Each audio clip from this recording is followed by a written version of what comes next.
안녕하세요. 뇌출혈 발병, 전조 증상, 수술 후 중환자실 이야기를 해보려고 합니다.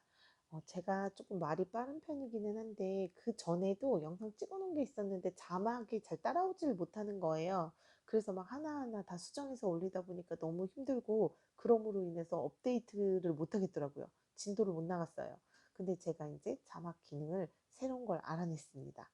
그래가지고 이제부터는 업데이트를 조금 빠르게 핵심 요약만 좀 해보려고 해요. 그러니까 이 영상부터 차근차근 들어주시면 될 것 같습니다. 뇌출혈은 발병 전에 전조 증상이라는 게 있는데 머리가 깨질 듯이 아프거나 머리가 뭔가 표현을 못하게끔 이상하게 아프대요. 아무튼 그 환자분들하고 이야기를 해봤더니 고속도로 운전 중에 뭔가 머리가 이상하다는 걸 느껴서 갓길에 차를 세우고 본인이 직접 신고를 하고 본인이 그 119 차를 타고 병원까지 온 것까지 기억을 하신다고 하시더라고요.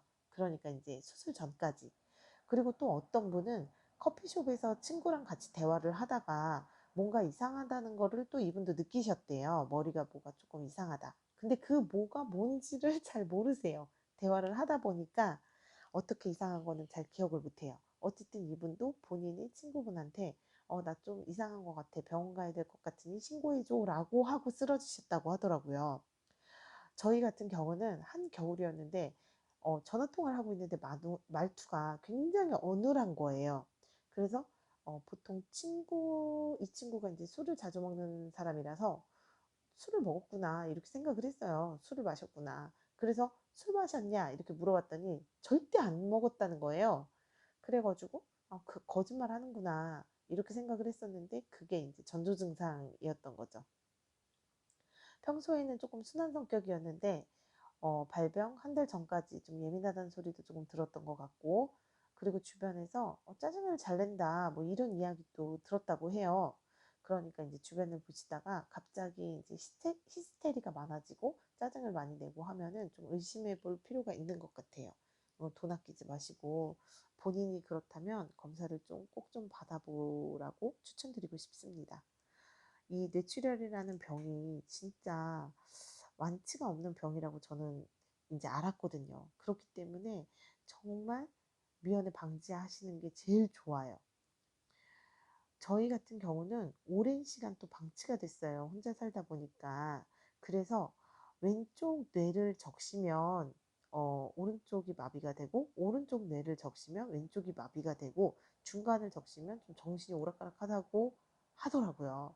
근데 30mm 이상만 되면은 수술을 해야 하는데 저희 같은 경우는 왼쪽 뇌 쪽으로 150mm 이상이 피가 차 있다고 했습니다. 그리고 또 심지어 머리 중간까지도 피가 적셨다고 하더라고요. 그래서 이제 저한테 이야기를 한 거는 오른쪽 마비, 언어 장애, 뇌병변 장애 이렇게 있었어요. 오른쪽이 팔다리가 전부 마비. 뇌병변 장애는 약간 정신병이에요. 갑자기 뭐 소리 지르고 뭐 뛰어나간다던가 아니면은 지능이 떨어져서 한글을 모르는 분들도 계세요. 근데 이제 나중에 회복이 될 수도 있고 회복이 안 되면은 그냥 한글을 잊어버리는 분도 계시더라고요. 굉장히 특이한 병이에요. 어쨌든 회복에 대해서 가끔씩 저한테 블로그로 물어보세요. 이제 제가 의사는 아니니까 이렇다 저렇다 말은 하지 않지만 결론은 80% 정도만 돌아와도 진짜 잘 돌아오는 것이라고 저는 경험에 느끼고 있어요.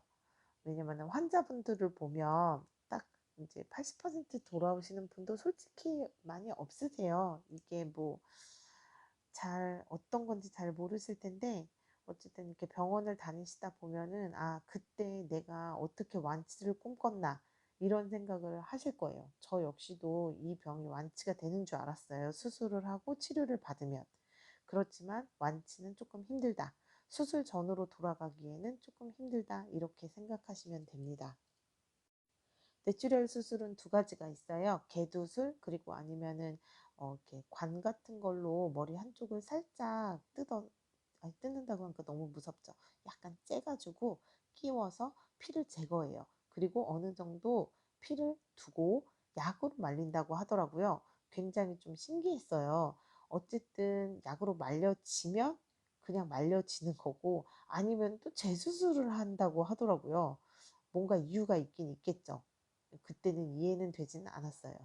수술 후에 이제 중환자실로 바로 가게 되고요.